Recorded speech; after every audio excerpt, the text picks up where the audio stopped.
Here are some condiment swap recommendations for you. So if you want to keep it simple and just start replacing the items in your fridge and pantry, you can use this picture as a guide. Or if you want to hear my explanation, a quick and short version of it, please stay tuned.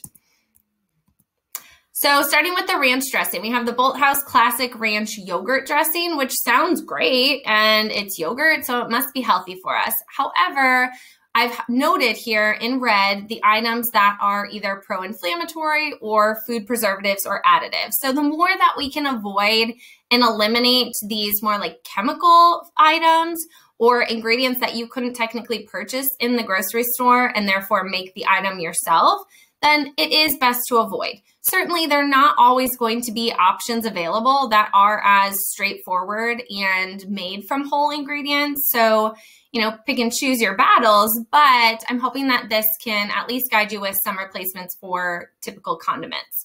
So here we're trying to replace with that Primal Kitchen ranch dressing, which is an avocado oil base, so an anti-inflammatory oil, as opposed to the soybean oil, which is quite pro-inflammatory. And then as you can see in the Primal Kitchen ranch dressing, it's all straightforward ingredients.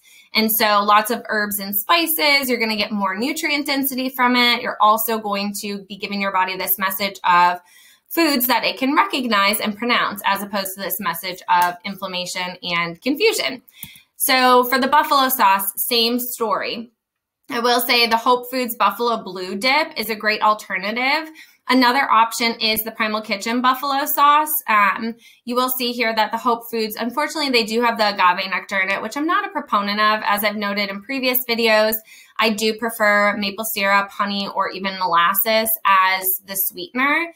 Agave is not a top recommendation just because, we used to think it was a great healthy choice, and it's actually shown to be pretty detrimental for blood sugar spikes and inflammation. So if we can avoid that entirely, great. But again, we're not always going to find processed items, especially that are made from the same ingredients that we would ideally use to make our own version. So if you want to make your own version, go for it. Otherwise, I do think that the Hope Foods Buffalo Blue is a great better, or kind of balancing on that better to best spectrum as an alternative for something like this Whataburger buffalo sauce. And again, you can check out the Primal Kitchen buffalo sauce too. Across the board, Primal Kitchen is a pretty good company. Again, you always just want to check the ingredients no matter what brand it is, because you don't know if they're changing their formulas or if they are adding in different ingredients as they find different textures or shelf stability. So just kind of checking it out every so often and reviewing those ingredients. Sauerkraut. So the Del Monte canned sauerkraut has great ingredients, as does the Bubby's. However, Bubby's is refrigerated. And so when the Del Monte, the canning process is going to heat that sauerkraut, therefore destroying the beneficial bacteria and taking away the benefits of probiotics. So I do recommend getting the refrigerated version. And you can get other brands, but just make sure that the ingredients are quite simple and that there are not any additives or preservatives.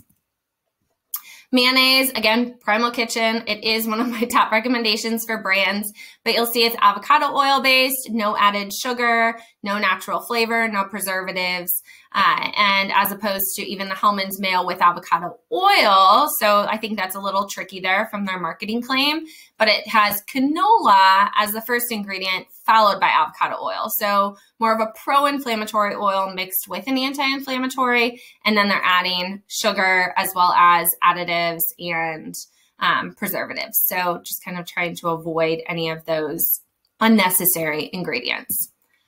Pickles, if we can avoid any added coloring and preservatives, same goes, for all items. So my top recommendation is the Grillo's pickles. They're delicious. We buy them at Costco, and we buy a few containers at a time because we go through them quite rapidly.